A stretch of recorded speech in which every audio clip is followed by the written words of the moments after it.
It's Facebook time once again. Welcome, friends. Today, we talk about what are the problems a couple can face on their way to parenthood. What are the impediments or obstructions to fertility? A huge amount of literature is available on the scientific aspect of things. That is, what are the male factor causing infertility? What are the female factors causing infertility? But a lot is unsaid about the social factors or factors which are due to the environment, which can lead to problems of infertility. Today, I am in front of you to talk about this aspect of infertility that can be easily prevented or treated by simplistic measures that the couple can undertake at their own level. They needn't even actually knock the doors of an infertility specialist or an infertility center, but these are minor things which they could do at home or in their lives to improve their chances to conceive, or once they have knocked the doors of an infertility center, to improve the chances of conception. A huge amount of these actually exist in day-to-day activity. One of the main things, of course, is the delay in the decision to become parents. A lot of us in our race to become successful, have a successful career, have a good bank balance, or to give possibly a better future for our offsprings, we tend to delay our parenthood. That is, from partners to parents, the decision making is delayed. And this is possibly one of the most important reasons which causes infertility. A couple, when they have decided to become parents, they should possibly start looking at conceiving as early as possible. Another issue which I have already talked many a times on a lot of social forums is the aspect of taboo which is associated with infertility. A lot of people don't want to talk about it, possibly a lot of social stigma attached to this word of infertile. It actually isn't a taboo or a stigma, but what it really is a minor aberration of the normal. So if we could identify this as early as possible, that is, the couple reports to the doctor, to the correct doctor, as early as possible, it might improve, or rather it would definitely improve the chances of becoming parents as early as possible. Another important thing is the access to information that the couple has. A lot of time it is maligned, it is manipulated, and a lot of pure knowledge isn't freely available to the couple. So institutions like ours have taken upon ourselves to do this CSR sort of a initiative so that we directly connect with our patients, our friends, so that knowledge can be freely passed on to the people who really need it. So this access to knowledge, to access to information is very important. Another thing which sometimes impedes treatment is the availability of technology. Not all places have all the available technology to treat. This might at times impede the progress to parenthood. So it is prudent that the couple reports early, reaches the correct center as early as possible. So this improves your chances too.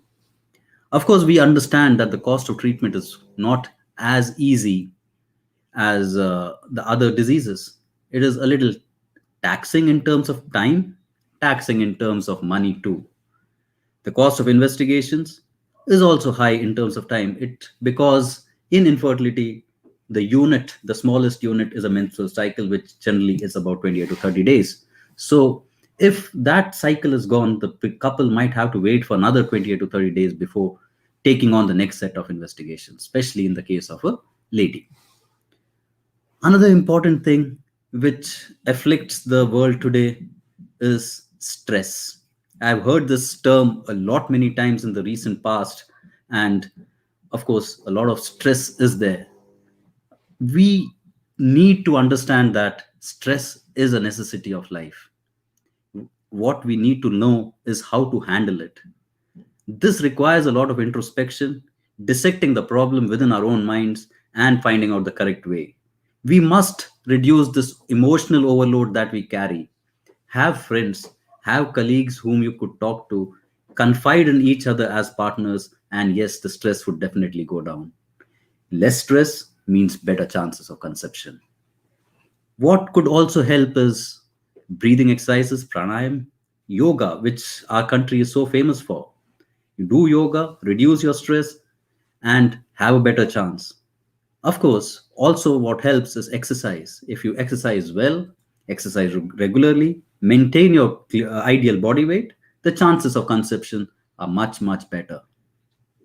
Environmental factors also do play a very important role. We all know that the world is getting more and more polluted.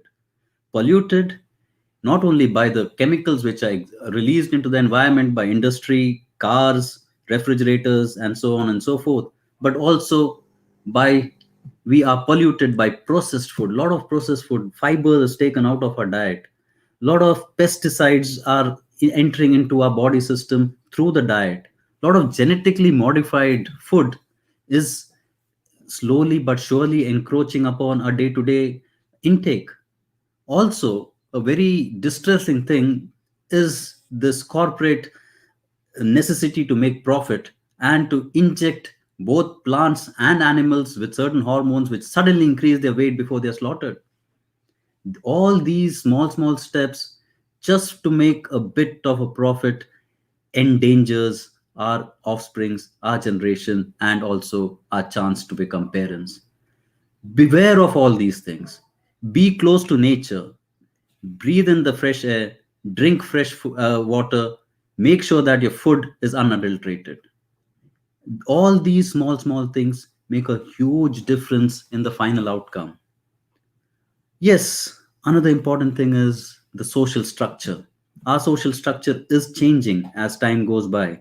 We are getting married late, possibly for want of a good career. But somehow we have lost the idea of maintaining a life work balance. And to get this balance is what is most important. If we could get this balance as early as possible, we take our career and our lives hand in hand ahead, it would improve the chances of fertility. What it also would do is prevent this delay in diagnosis of infertility. As age increases, we know the chances of conception reduce. So if we could diagnose this early, we know that we could take punitive steps, we could take corrective action to actually correct if at all there's a problem. And one of the things that I would recommend for most of the people who are delaying their fertility or their parenthood for whatever reasons, do get yourself evaluated by infertility specialist. They could do minor blood tests, ultrasounds, semen analysis, whatever, and depending on whosoever the case is, and possibly tell you that yes, you have a chance of reduced fertility in possibly 2 years, 1 year or so. So it could be wise to possibly, let's say, preserve your semen, conserve oocytes, cryopreserve eggs, or whatever, or let's not delay the onset of parenthood. All these minor things do help us attain fertility at the optimum time. And if we delay this optimum timing, it increases our stress and then it becomes a real vicious cycle. And then we get stuck in the so called chakravyuh of infertility. At times, very difficult to get out. But yes, if you reach the correct place, we are there to help you, hold your hand through this difficult journey of infertility and make you parents and give you smiling kids as soon as possible. Thank you. And I guess there would be a bit of questions. I tend to keep my talks as small as possible. This is just to increase this interaction of question answers. And yeah, there is already the first question. It is by Miss Fatima, and she would want to know how to reduce the cost of treatment. Fatima, that's an excellent question. I think among the social factors, if we report early, we would definitely reduce the cost of treatment. What I mean by this is, we all know that the reserve of a lady, especially, keeps going down with age. So If a lady reports early in her lifespan for treatment of infertility, we possibly could provide cheaper options to the couple. We could provide IUI instead of IVF, and so on and so forth. I'm not going into too many details about the treatment, or let's say a PGT might not be indicated at a certain age, and a PGT will be indicated at a later age. So we could reduce this cost of treatment by early reporting. That is one. And the second thing is go to a scientific place which would do a step-wise, protocol-based, and let's say investigation and a clinical-based treatment protocol for you. So go to a center which really looks after you as a patient rather than a system where one could put in a bit of bank balance into their own accounts. There is, let's say, yeah. Lavanya is asking, should we avoid something in the diet to increase our chances of conception? Yes, Lavanya, of course, there are a lot of things which I could talk about when to avoid in the diet. I didn't talk about smoking and alcohol, but yeah, that is one thing that you must avoid, both males and females. They have a very, very detrimental factor as far as conception is concerned, as far as fertility potential is concerned. As far as diet is concerned, I think any excess should be avoided, be it excess sugar, be it excess oil, be it excess proteins. We should have what our grandmothers used to tell us: have a balanced diet, have a lot of greens in our diet, have nuts in our diet, drink a lot of water, drink a lot of milk, have a good balanced diet. That's all that you need to do. We needn't actually avoiding is tobacco and alcohol. That is the two most important things that you need to really avoid, and excesses in our diet. Don't take binges. Do a steady normal diet, what we would generally be, what we have been recommended over time immemorial. Have a good balanced diet. That's all that is needed. uh, Another question by Mr. Gopi Krishna: how can we choose the right clinic and the right doctor? Oh, that's a tough one, Mr. Gopi. I mean, well, there are certain ways and means of choosing the right clinic. Let's assume the right doctor sits in the right clinic. Yeah. And all said and done, how to choose the right clinic? It's, let's say you go by the history of the clinic. How good is their success rate? How good do the patients come out? How smiling are they? What is the communication? How transparent are they? Of course, there are government ways of noting this. Is the clinic accredited? Do they have a proper laboratory? Do they have a proper embryologist? Are the embryologists properly trained? All these things make a lot of difference in the final outcome. How many years it has been running is another thing. Are they upkeeping with the technology? Do they have the modern implements to give you the correct treatment? Do they have the correct technology? Of course, I wouldn't comment too much on the right doctor. I think the only two things which really matter is their education and the proper training if they have got one. So these are the couple of things that one could actually look into before you knock the doors of any of these clinics. Let's go on to the next question. Yeah, Mr. Shiva Krishna. He is asking me whether he understands that there's a lot of misconceptions surrounding infertility, and how can we get rid of these misconceptions. I do agree, a lot of misconceptions do exist with infertility, as if it's a curse of God. In fact, I derive, or I gather a lot of courage from the field of psychiatry. Psychiatrists have taken up upon themselves to remove the stigma associated with the disease, and a lot of proactive steps are being done. We also, as infertility specialists, do a lot of social responsibility activities. But yes, ultimately what matters is the patient should be knocking the correct door. They should be looking at the correct source of information, because if you don't look at the correct source of information, that information might be malified. The intent might not be correct. The correct data might not be being transmitted to the recipient.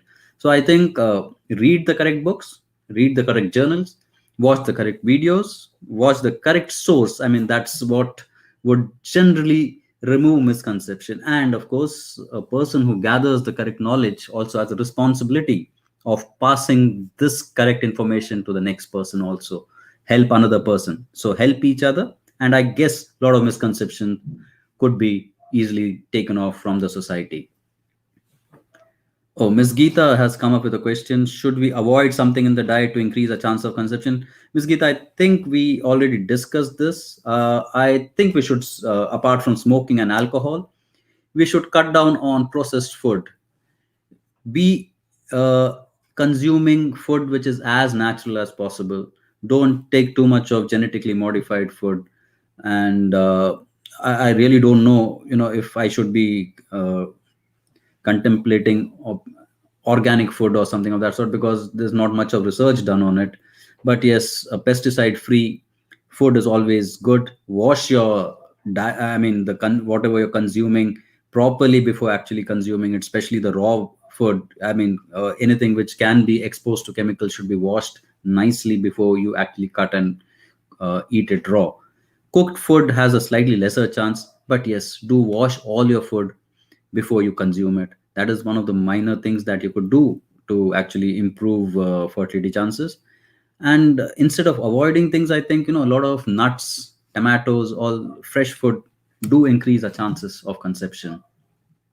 Uh, Mr. Santosh asks whether how do you know that the treatment given to you is correct? It's a little tricky question, Santosh, because the thing is, every person, every couple has a different treatment. You can't fit one shoe to all the feet. So generally, the treatment is individualized as far as the disease protocol or what impediment is causing the infertility is concerned. So a couple A and a couple B would, even if they might seem as if both of them are infertile for a certain correct number of years, but all said and done, the treatment given to them might be different. This depends on the problem they are inflicted with. How do you know if it is treatment is correct? I think retrospectively, if you conceive, I guess the treatment given to you was correct. But all said and done, it's always good to take a second opinion.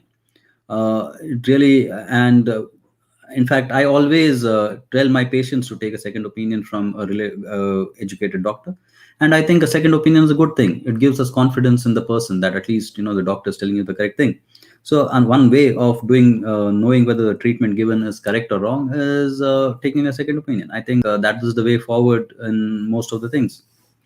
If the on-field umpire in cricket today has a doubt, I mean, I guess he knocks the door of third umpire. So if these people can take a second opinion, why can't we too? I think that should answer Santosh's question. Uh, Paulini is asking a question: in a busy lifestyle, how can we maintain a healthy lifestyle?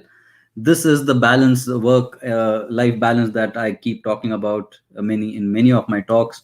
Actually, yes, one should take time out, have a certain amount of dedicated hours to exercise. You must exercise even between work. If at all you have a sitting job, make sure that once in a while you get up, walk around your office, come back and sit. Or else, I have implemented this in my previous hospitals also, that I have a standing table where I could stand and see patients too. The patient would be sitting and I would stand and take notes. So these are minor things. You have to introspect into your own life, try to see where you could change. Keep a set of hours either in the morning or the evening or both to exercise. The more you exercise, the more you walk, the more you go outside, the more you avoid being a couch potato, the better it is for you. So find time to uh, exercise. No life can be busier not to look after yourself. Let's go on to the next question. Ms. Geeta asks, are mobiles harmful? Yes, there have been studies about mobiles, the transmission from the mobiles causing a reduction in sperm count and all. Some studies have come out from America about this. In fact, there's a certain group of people who actually do a lot of research on this. A lot of randomized controlled trials have come out which have said that mobiles could be harmful, but the final word is not yet out. So till then, I would keep my opinion also reserved. Uh, I guess. Oh, Pinky is asking question: what diet? I guess a lot of people are asking about diets. Uh, What diet should you eat? Well, lot of nuts, lot of tomatoes. Lot You should make sure that your hemoglobin is good. Take a lot of iron. Diet containing iron, green leafy vegetables. Avoid as much processed food as possible. Make sure you eat a lot of fruits, drink a lot of water, and of course you should avoid smoking alcohol or anything which your grandmother has said it's bad. So that is what we look at when it comes to diet. uh, is there a way to reduce the emotional burden of treatment? This comes from Kaveri. I somehow feel that the burden of treatment is a cross that every couple has to carry. Yes, if you go to a good doctor, we, they would help you lighten this burden. And one of the ways that we actually use or employ regularly to lighten this emotional burden is to talk to patients, spend time with the patients. I personally like to, draw a diagram as to how the treatment is, when to do what, and answer your questions, and take you slowly through this. Another way is possibly, go out for walks, introspect. Yoga, again, as I always say, is absolutely fabulous way to reduce this stress and emotional burden. So find activities which will help you introspect. Also, another thing is, just before you sleep, I guess you should avoid playing around with the mobile just before you sleep. I guess, you should keep your mobiles away at least half an hour, 45 minutes before you sleep, because all the light which is entering from your mobile screen into your eyes will affect your sleep pattern. And the next day you get up already burdened, and then you have to visit the clinic. Sometimes the message is not very good from the doctor, and it keeps on adding up. So I guess there are small things which you should do, but I think the best way is to treat the doctor, your clinic, as a friend, confide in them, trust them, and I bet you will reach your goal of parenthood. uh, Nazimuddin asks whether what lifestyle changes helps in infertility. Nazimuddin, I guess the first important thing in fertility treatment is changing your lifestyle. If you are a smoker, please stop. If you consume alcohol, stay away from it. Maintain a good BMI. That is very important. BMI, as we all know, is body mass index. That is weight divided by uh, height square. So it is height in meter square rather. So the correct BMI would be between 18.5 to around 24. So try to be between this. So approximately, if you see a person like me who is 5'8", the correct BMI, the correct weight should be around 63, 64 kilos. So that is somewhere in between the entire span of the healthy BMI. So smoking, alcohol, BMI, good diet, good food, good sleep, and good friends, they all will help you combat infertility. uh, Gautami asks, as a career oriented person, how can one ensure optimal utilization of one's fertility potential? Gautami, I know it's a very tricky question, especially when it comes from a lady. It becomes even more tougher for me to answer, because the pressure, unfortunately, on the lady, as far as compromising on her career, and the burden of being infertile in a couple in India, unfortunately, is on the lady a little too much. But I guess, Gautami, it is a mature decision that one must take in life to balance both these tracks, that is your career and your life. I guess it is along with your husband or your life partner, you must take a decision based on your circumstance. But I guess you should not delay your fertility to an extent which is beyond repair. And if at all you wish to do that, I guess you should meet your infertility specialist before taking such a decision. Make sure that your reserves are good, both your husband, your partners, and your reserves are good, and then take this decision of delaying fertility for your career. If at all there's a problem, I guess the easier thing or the better way is to possibly freeze oocytes, freeze sperm. Today we have the entire cafeteria open for you. You can do freezing of any stage of gamete or embryo development. And The results of freezing and thawing are so good that the take home baby rate is fabulous. I mean, around 10 years ago, just a decade back, we couldn't even think that these numbers would be achievable today. So the fertility preservation has come in a big way. And I guess if there is a problem in your fertility potential, if there is a recognized problem, I guess cryopreservation as a social means of delaying fertility should be taken up as an option. Uh, Mr. Padma Kumar asked whether does stress play a major role in infertility? Yes, Mr. Padma, stress is a definite and a major factor in infertility. There are so many cases where stress itself has caused infertility. At times, you go through a difficult time, your semen count comes down, the sperm analysis is all haywire, ladies don't ovulate well. I guess once in a while, one should take a holiday, unwind, and it comes back with a better result. So, a lot of pranayam, yoga, all these things do help a lot, even exercise. And some people find a lot of stress relief in painting, cooking, and all these things. So, identify what you like to do, take that upon yourself, and beat stress by your own ways and means. You will find a lot of help in doctors and counselors who could help you or nudge you towards this. Or if you're feeling down on a particular day, we could pull you up to fight this aspect of stress. Yes, it does play a very important role, Padma. Uh, I guess there are no more questions, and I mean it's been a good almost half an hour of interaction with you. This gives me a lot of pleasure because many a times we end up talking about medical aspects of infertility, but there are so many social issues that one could address, and all these small things make a huge difference in the final outcome. But let me conclude today's interaction by a few take home points. Don't delay your decision. Infertility is definitely not a taboo. Knock the correct dose for information. Choose your right clinic. If at all possible, prevent the aspect of infertility by going to a doctor, seeing if you have any issues, and take it upon yourself to make sure that you preserve your fertility well in advance if at all there's an issue. If at all there's an issue, that's what I mean. Uh, be aware of your environmental factors, be aware of pollutants, be aware of processed food, be aware of pesticides.